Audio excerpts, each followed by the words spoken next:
या घडीला एक मोठी बातमी येते. एकनाथ शिंदे, देवेंद्र फडणवीस आणि अजित पवार यांची दिल्ली वारी होणार आहे. मुख्यमंत्री पदाचा निर्णय हा नवी दिल्लीमध्ये होईल. आज संध्याकाळीच ते दिल्लीला रवाना होणार आहेत अशी माहिती मिळते. भाजप हायकमांडसह नवी दिल्लीमध्ये रात्री खलबतं होतील असंही कळत आहे. मुख्यमंत्रीपद आणि मंत्रिमंडळ दिल्लीत ठरवलं जाणार आहे. या घडीची सगळ्यात मोठी बातमी. एकनाथ शिंदे, देवेंद्र फडणवीस आणि अजित पवार दिल्लीला रवाना होतील. आमचे प्रतिनिधी प्रशांत बाग यांच्याशी सविस्तर बोलूया.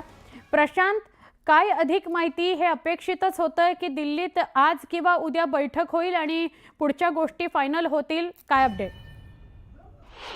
न्यूज 18 लोकमतला जी सूत्रांची अत्यंत महत्वपूर्ण माहिती मिळाली आहे सुवर्णा, त्यानुसार घडामोडींना प्रचंड मोठा वेग आलाय. आणखीन याचबरोबर काही महत्वाचे निर्णय सुद्धा झालेले आहेत. अर्थात या सगळ्या निर्णयांवर शिक्कामोर्तब होणं हे सगळ्यात महत्वाचं आहे. त्यामुळे आज रात्रीच दिल्लीत होणारी बैठक सगळ्यात महत्वाची. विशेष चार्टर्ड फ्लाईटनं आज संध्याकाळी मुख्यमंत्री एकनाथ शिंदे, उपमुख्यमंत्री देवेंद्र फडणवीस आणखीन अजित पवार हे तिघे दिल्लीला रवाना होणार आहे.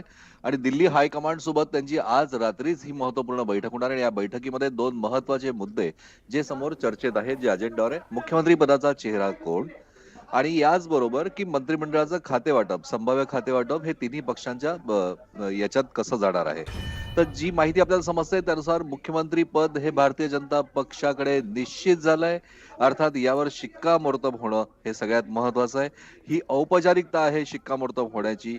आणि ज्या पद्धतीनं महायुतीच्या माध्यमातून तीनही पक्ष हे निवडणुकीला सामोरे गेले आणि भारतीय जनता पक्षानं ज्या पद्धतीनं मुसंडी मारली, यामुळे हा विजय अत्यंत महत्वाचा मानला जातोय. मुख्यमंत्री पद हे भारतीय जनता पक्षाकडे निश्चित.